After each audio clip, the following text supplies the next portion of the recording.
Investments, employment, and consumption. If you agree, these are the three burning issues facing India in 2024, then, oh God, not again. You see, every budget allows each one of us in a newsroom to become commentators. But by now, you must be tired reading piles of newsprint on the postmortem of Finance Minister Nirmala Sitharaman's sixth full-fledged budget. Also, the first in the Narendra Modi-led government's third term. The whole of Tuesday, TV channels were only focused on just one event: Budget 2024. Some economists have already called it a great plumbing job and claim the small steps taken by the FM are as important as the Big Bang reforms that every year we crave for. Some say it was a patchwork of policies, while others are not impressed with what they felt was a mere holding operation or even a kursi bachao budget. But let's cut through the clutter and noise to pick out the big themes. Is the basic tenet of the budget also changing? Do we need to tone down our expectation in the first place and only focus on the Sarkari fiscal maths and leave the rest for work outside and to be done throughout the year? Well, in economic times, we have the luxury of relying on our very own master chronicler of economic history of India, who will help us understand what's beyond the headlines and the jargons and also figure out the road ahead.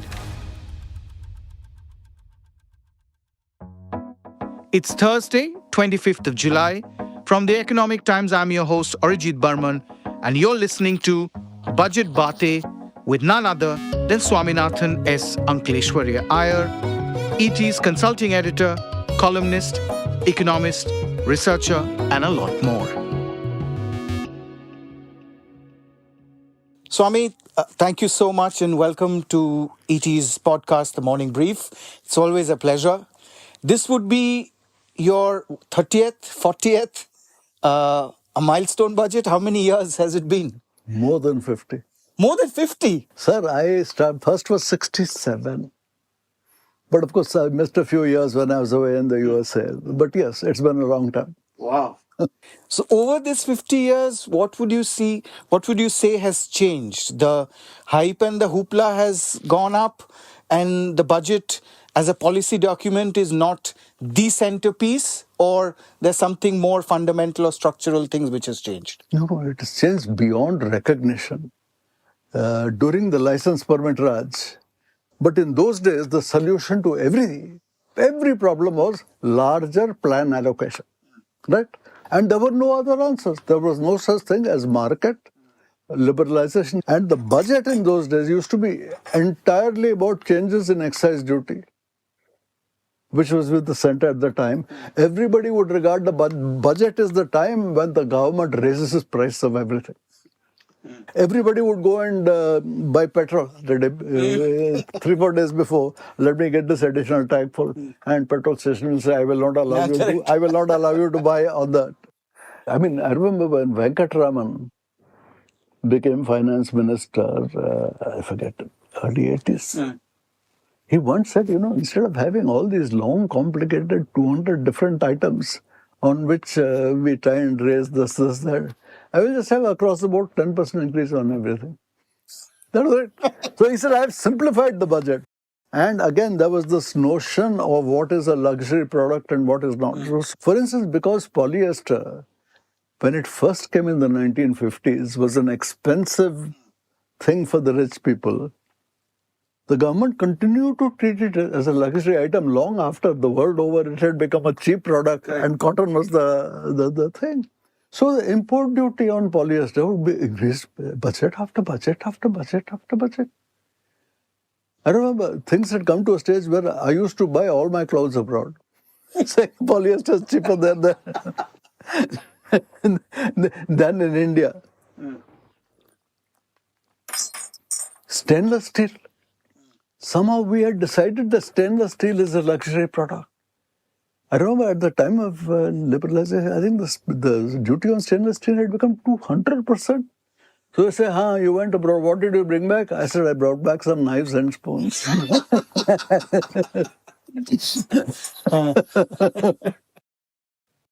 And then 1991, within 48 hours, the day before the budget and on the day of the budget, so many announcements and the abolition of the license Raj. And the abolition took place by the industry minister went by the name of Narasimha Rao and nobody realized it. Everybody thought Manmohan Singh had done it. So Narasimha Rao managed to abolish it with nobody associating with him. He did not want to be associated with liberalization until he saw which way it was going. Anyway, he's a very, very clever man and a revolutionary thinker. It's a pity that he has not got the recognition he deserves. Correct. Coming back to this budget, if we step back, the Modi government came to power with this notion of minimum government, maximum governance. But if we just listen to the number of schemes that was announced on Tuesday, but it seems we are going the other way. Directly or indirectly, the state seems omnipresent. Would you agree? Yes. Because when he went less government, partly this was a slogan from abroad. Now, of course, he has discovered that it's not in the Vedas, so he no longer quotes that kind of thing. But in those days, the way he quoted it, he was coming out as a kind of Western liberal free market thinker, which is not actually possible in India. In India, nobody can really say that the government is doing too much in the sense of, is there too much in the sense, is the police system, judicial system working? It's not. Is the educational system, is the health system working? Are the roads in a proper condition? In India, even as you liberalize, so you need to have a situation in India that the government needs to do more and more, but of what the government should be doing, and that includes welfare. That includes welfare. So Mr. Modi certainly has not cut back on welfare. Nor will he and nor can any government just say that we'll make it disappear. The capacity of the government to deliver. I went around in UP at the time of the election and I thought that the BJP would suffer. Everybody said, BJP has helped us through this particular period. So the capacity of the state to do its own programs, that has improved and that has been part of Modi's success. He took many of the Congress programs and made them better. So improving the capacity of the state has become an important part. It's not a budgetary thing. But many of these things needed to be done. Yeah, correct. We'll drill down to some of the burning issues, because budget cannot be seen in isolation, especially in a democracy like India's. Unemployment, everybody talked about it during elections. Many commentators even would go to the extent of saying one of the reasons why the Modi government did not do as well this time around was the issue of unemployment. But the government has steadfastly said that's not a problem. Now, this time when you look at the budget, would you say this is the first policy document where there is some acknowledgement that we are actually facing a job crisis? No, I do not think anybody can say there is not a problem. The BJP would like to claim that unemployment is falling. And that labor force participation, which earlier shrank, is increasing. But the fact that Mr. Modi had promised all these jobs and the fact that they have not actually arrived is a problem which the BJP acknowledges as being not only a problem but one of the very major challenges. Because frankly, whatever they have tried to do, like fellows before them, has not succeeded. Number of issues involved. One is the fact that if you have a third-rate educational system, the second problem is, do governments create jobs at all? As an economist, I would say I disagree with the notion that governments create jobs. But politically, that has become the phraseology of we create jobs. Fundamentally, what you should be doing is, if you get your things right, if you have a good educational system, good logistical problem, a clean business system, the market will provide the jobs. Now, to my mind, the most successful thing that has happened in the last 10 years is the rise of the global capability centers. and top class jobs with the world's best, and they are upskilling you. The upskilling that is taking place in the global capability centers is 100 times more than any government scheme. None of this can be done by a budget. No, but with jobs, for example, PLIs that was launched in 2020 for 5 years, there were two objectives. One, of course, was to bring or give multinationals an alternative to China.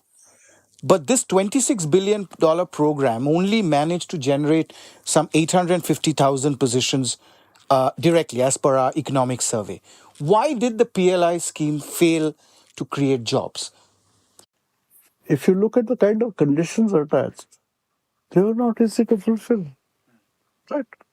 Now, the one thing with the PLI, like many other government schemes, is muddled conceptually. You could not make up your mind, are you trying to attract foreigners or you're trying to create national champions? Correct. I mean, you're trying to do both at the same time, and they are not consistent. They are actually mutually contradictory. So it was not clear what you wanted to do. At the end of it all, to claim that Apple was the great success, the RSS will say, excuse me, what is Atmanirbhar about that? Right? Some foreigners come in and monopolizing the market. How is this Atmanirbhar? It is not. So conceptually, there is messy thinking in this particular area. And at the end of it all, it really shows you how limited the scope of such schemes is. I mean, the interesting question would be, suppose you didn't have PLI, would Apple have come in anyway? The answer is Samsung had come in anyway earlier. Why would Apple not have come in anyway? So was Apple actually attracted by PLI, or would it have come in? So all I can say is that where there is a case for entering these schemes, a lot is made of the scheme. Ultimately, it is the total structure of the economy and the faith people have. But what people are missing altogether is that there has been very large foreign investment in extremely good sectors, raising a lot of revenue and exports, but it's called GCC. Again, when a GCC comes up, it is not very capital intensive. Right? It's not a factory. But it is utilizing people. Okay.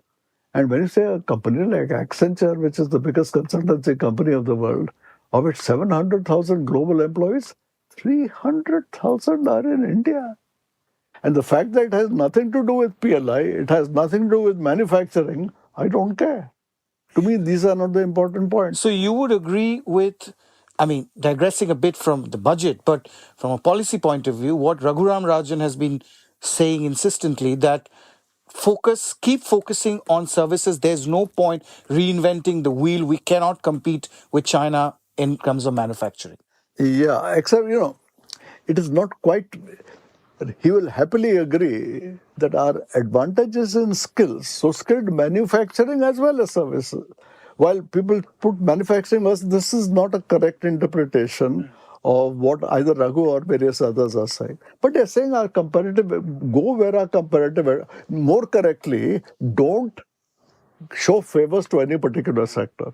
Just get everything right and let the market take you where it will go. But they are saying the market will take you in the direction of skilled areas because we have a comparative advantage in skills.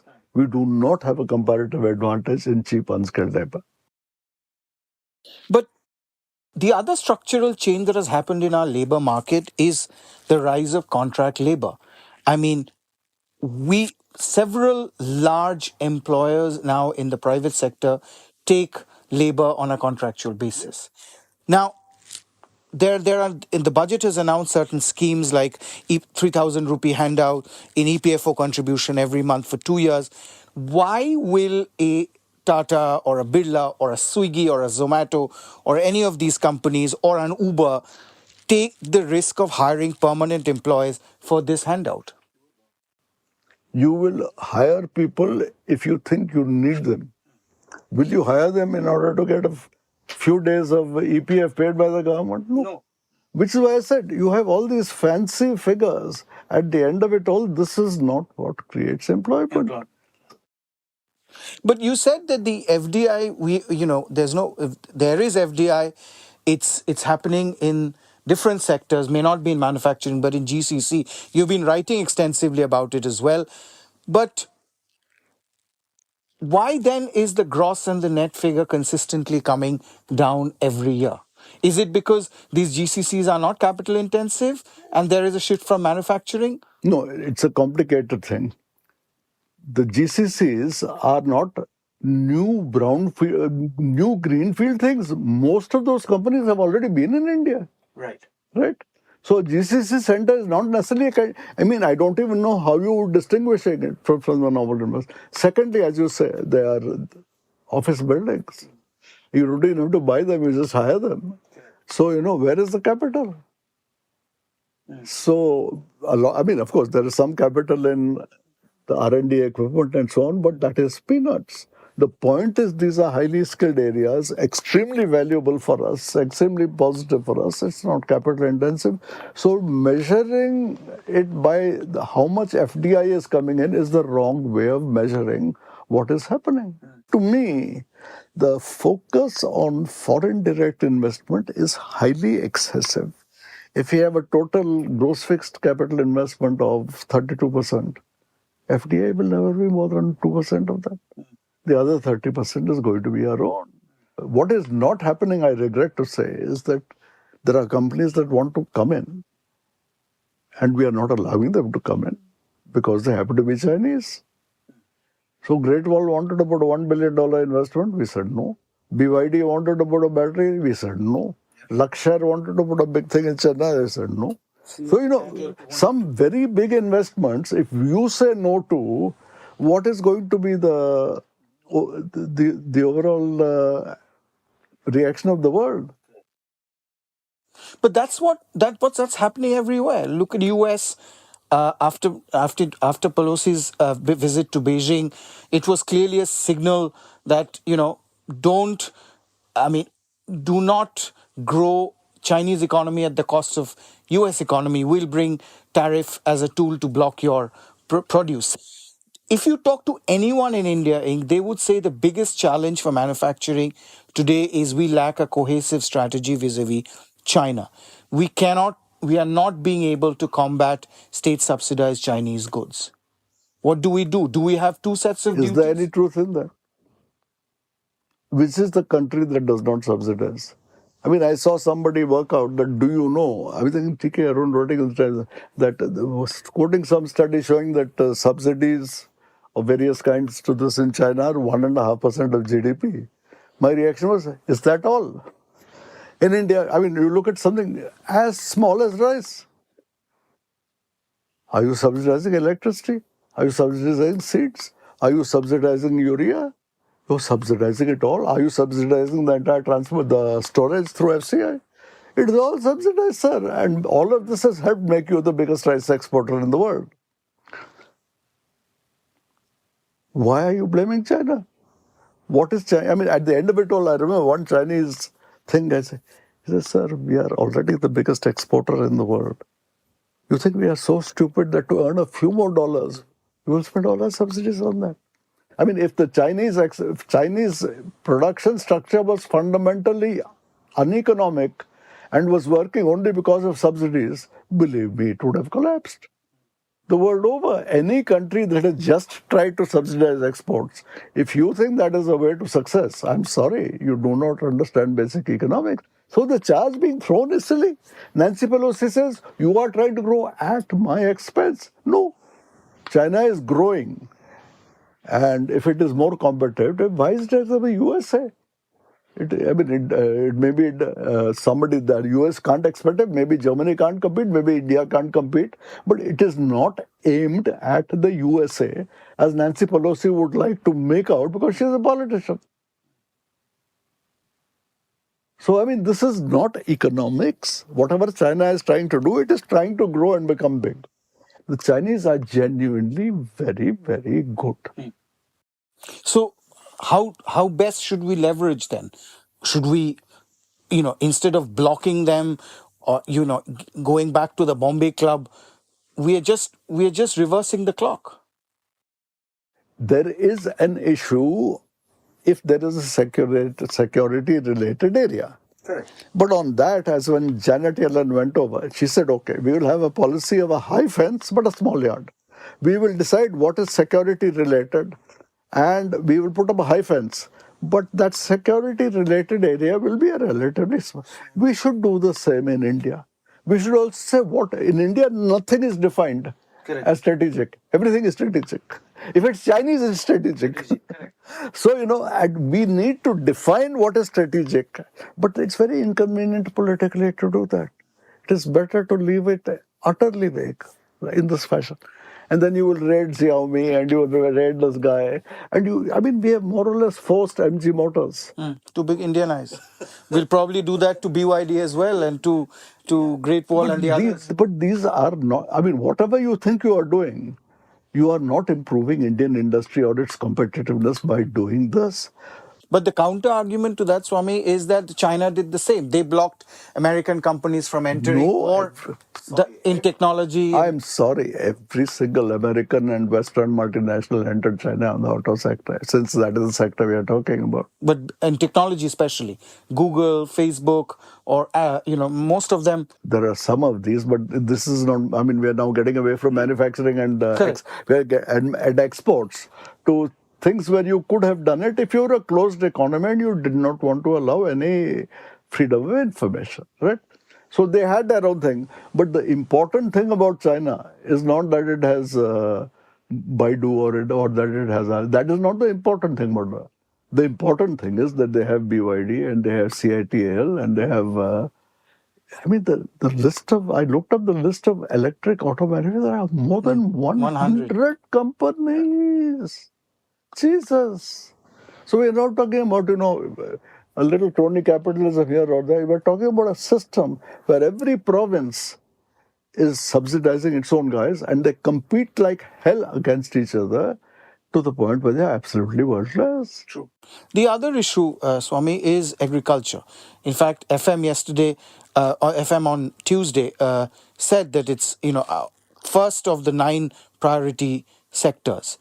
But allocations, if we look at the agriculture ministries, it's just 5%, which has gone up in budget estimates. It does not even compensate for inflation. Since when have allocations decided the success of any sector, let alone agriculture? In the first place, it's a state subject. Secondly, if you say, I'm not going to allow any genetically modified crops, if you say, I'm going to promote natural farming, at this point, straight away, you are against agriculture. So please don't tell me an increase in allocation or up and down. Fundamentally on policy you're wrong. You don't even understand farming. And all I can say is that you did attempt some worthwhile reforms on farming in the farmers' agitation. Scuppered you altogether there. So there are a number of problems out there, but on the whole, the fact is that we have done pretty well on agriculture. I have been used to an idea when India was begging for food on its hands and knees. And now we are a very significant food exporter, diversified crop. You got a situation now where dairy has become far bigger than food grains. So, there has been a vast diversification. And the problem right now actually is onion, tomato, potato. It has shifted from rice and from food grains to the vegetables. And on this, I remember Michael Spence, the Nobel Prize winner, came here. And he says, I cannot understand, and nobody in India is able to explain to me how prices go up and down by 100 to 100%. I'm not aware of this happening anywhere else in the world. And so you need to go into that. One reason, of course, you can argue is that in India, this Essential Commodities Act means that actually nobody can plan in those terms. You never know when the government will suddenly put a ceiling. And for doing what you may say, I am logically doing what I am, you'll be in jail. You say that I will not allow forward markets. And you keep saying, what is the government? Government is creating more warehouses. I remember the Cato Institute said, why the hell is the government needed to build warehouses? I said, the government has to create warehouses because if a private sector guy does so, he will be imprisoned under the Essential Commodities Act. So this is where you got your things wrong. And then you say, what am I doing for agriculture? But if 250 million Indian have been pulled out of the multidimensional poverty during the last 10 years, why are we still feeding 800 million plus with free rations? Isn't there a disconnect there? No, there's no disconnect because it's just a way of, if I want to buy votes, I can buy it in various ways. So again, it's politics. And no, it's a very important part of politics is not something to be ignored. So if you have to give some freebies, some people will say, why don't you give 800 million people universal basic income? There is no difference between giving what you may call a UBI and giving free food. The two are the same. The two are fungible. So I don't really see a disconnect. Okay. Coming to personal finance, it seems that we are incentivizing equity as an asset class far more than other asset classes, certainly real estate for one, with what we've done. Is that the right way to go about? Sir, all my life I was taught by various people, always buy land. It keeps going up. People are crazy about buying land in India. Crazy. And a little change in the capital gains tax. Or this index, Any of this, nobody buys in order to sell tomorrow. You are not buying and selling. You are not trading land like the way some guys do in the futures and options. So there you may get a lot of trade, but nobody trades land up and down like that. So land is taken and it's kept for long periods. And there is a reluctance, huge reluctance to sell. Because, you keep saying there is no better investment than that. But real estate is not just about land. It's also about flats that you buy and some you also may sell. It is, that gets a little more complicated. All I can say is the people of India historically, for them, financial investment meant fixed deposit in a government bank. Correct. This was safe. This was something they could trust. This is something that was there.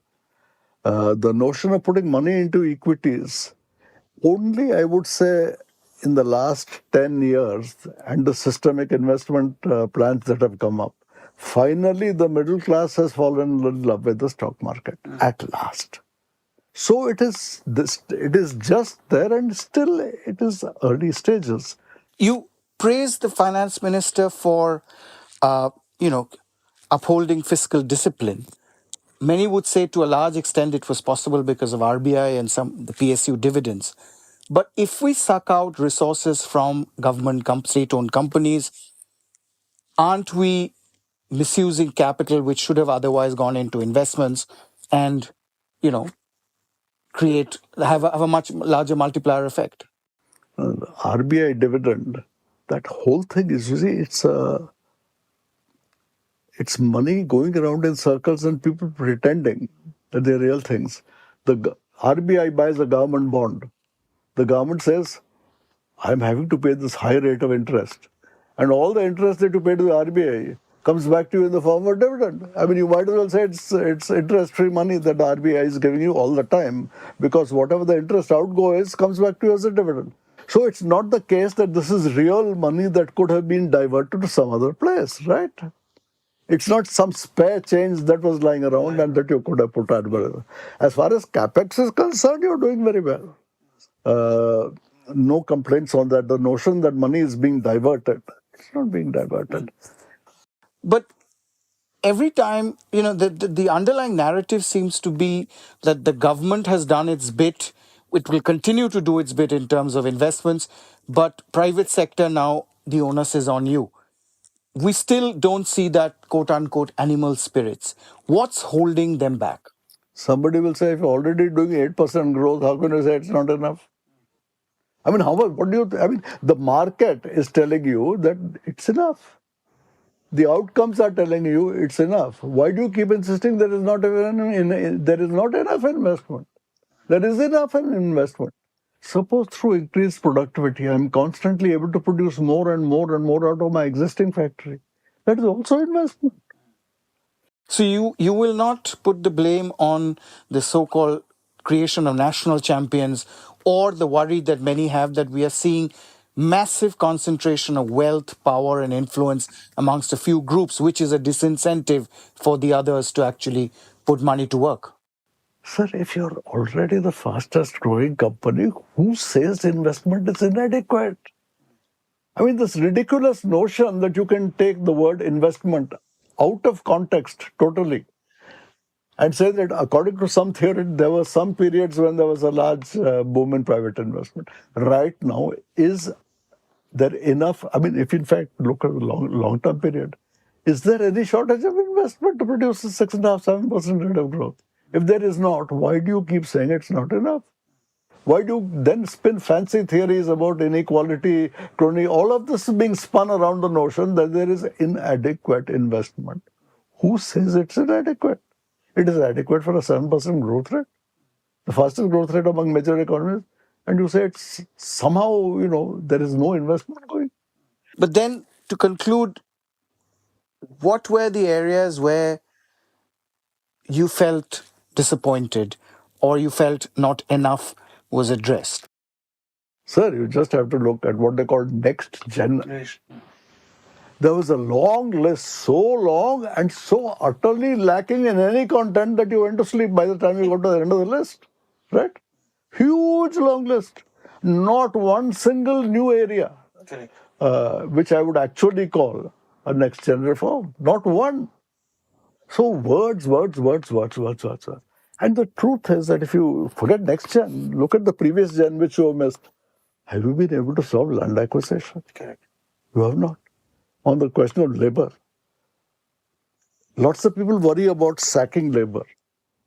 I say, sorry, the real problem is that the moment a guy comes in the formal sector, then the company says, I'm now having to pay provident fund contribution, pension fund contribution, I'm having to pay health contribution, I'm having to give the guy 1 year of paid leave, I'm having to give 15 days of sick leave, 15 days of casual leave. Leave travel allows. I mean, the moment the fellow shift from the informal to formal, look how uneconomic you are making it.